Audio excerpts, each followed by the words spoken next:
ગૌ માતા માટે દાન, પિતૃઓની તૃપ્તિનો પવિત્ર માર્ગ। ગૌ માતા માટેનું દાન માત્ર સહાય નથી, પણ એ આપણા પિતૃઓની આત્મા શાંતિ અને આશીર્વાદ મેળવવાનો પવિત્ર અવસર છે। તમારા સહયોગથી અમારી સંસ્થા ગૌશાળાઓમાં કેલ્શિયમયુક્ત એનિમલ ફીડનું દાન કરશે, જેના કારણે ઉનાળામાં ડિહાઇડ્રેશન સામે રક્ષણ મળે, પશુઓની રોગ પ્રતિકારક શક્તિમાં વધારો થાય, ગર્ભવતી એટલે કે ગાભણ પશુઓમાં આવતી સમસ્યાઓમાં રાહત મળે। આ સેવા સંપૂર્ણપણે ગૌમાતાના આરોગ્ય અને કલ્યાણ માટે સમર્પિત છે। આજે જ્યારે આપણે પ્રાકૃતિક અને આરોગ્યપ્રદ ખોરાકની વાત કરીએ છીએ, તે ગૌરક્ષા અને પશુ સંવર્ધન વગર શક્ય નથી। જેમ આપણને અનાજ, ફળ અને ફૂલ જરૂરી છે, તેમ ધરતી માતાને પણ પોષણ જરૂરી છે। પશુઓનું ગોબર ખાતર તરીકે જમીનમાં આપવાથી જમીન વધુ ફળદ્રુપ બને છે, જીવાણુઓ અને સૂક્ષ્મ જીવસૃષ્ટિ વધે છે અને આવનારી પેઢીને શુદ્ધ અને આરોગ્યપ્રદ ખોરાક મળે છે। તેથી ગૌરક્ષા અને પશુ સંવર્ધન આપણી સૌની સામૂહિક જવાબદારી છે।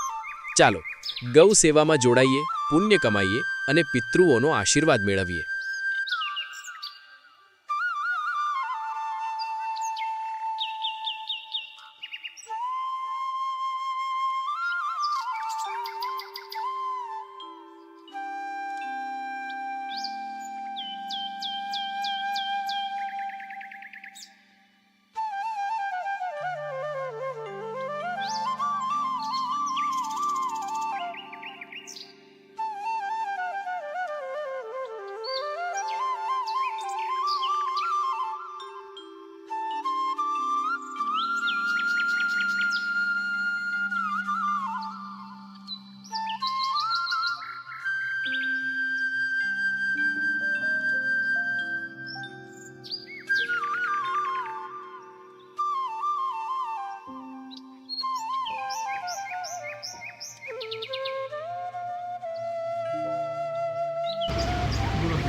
મારું નામ શૈલેષ પટેલ છે।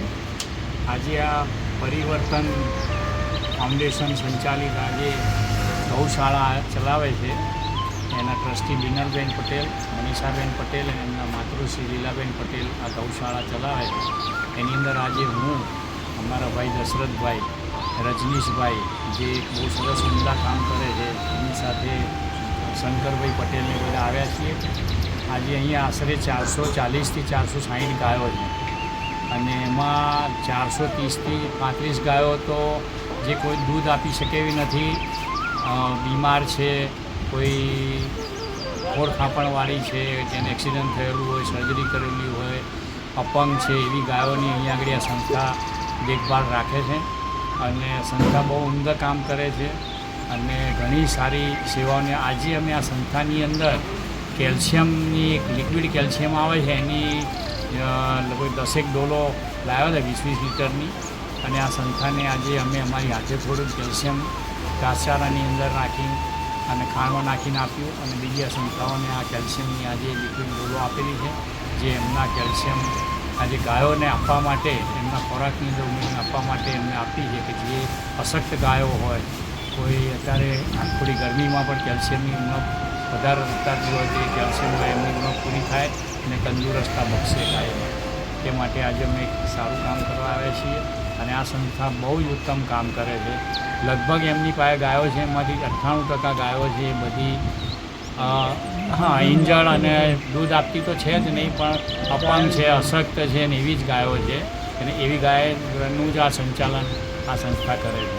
એટલે આ સંસ્થાના ખાસ બિનલબેન પટેલ, મનીષાબેન પટેલ, લીલાબેન પટેલ હું ખૂબ ખૂબ આભાર માનું છું।